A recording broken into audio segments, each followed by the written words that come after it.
Welcome to the Booze How To's fruit beer tutorial. My name is Shirley Warren and I'm going to teach you how to make a 4-fruit ale. I've been brewing for about 25 years. I started in my family's kitchen. My parents were home brewers, and when I decided to go off to university, I too decided, along with my sister, that we should brew beer as well. So we got our kit together and started brewing beer, and in retrospect, it was pretty wretched stuff. But we drank it anyway, along with some unsuspecting friends. When I graduated, I moved to Toronto, and by luck, by chance, I got a job at a microbrewery, and I thought, wow, this is the beginning of my professional brewing career.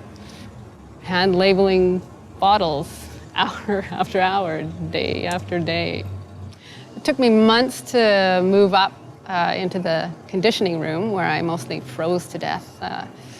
Learning how to transfer beer, filter beer, vacuum yeast off the top of fermenting beer, and fixing a very cantankerous bottling line that seemed to break down every time we fired it up. Eventually, I moved into the brew house, where I apprenticed under the brewmaster and learned all the operations of the brew house. I was there for a bit and then decided to move on and started working in brew pubs, which I found much, much more interesting.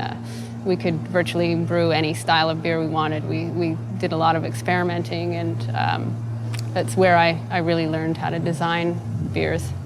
It was around that time that I went to Quebec City to visit my older sister, and she turned me on to some Belgian beers that I'd never tasted. They were lambic fruit beers, Kriek and Framboise, and I just thought they were the best beers I'd ever tasted.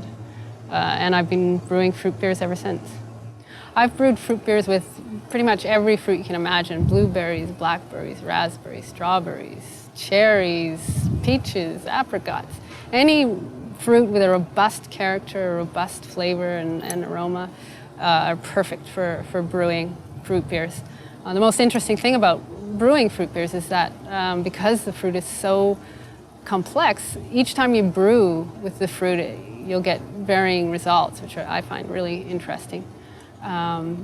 These beers are the most wonderful, crisp, quaffable beers you'll ever drink, and I'm going to teach you how to make one.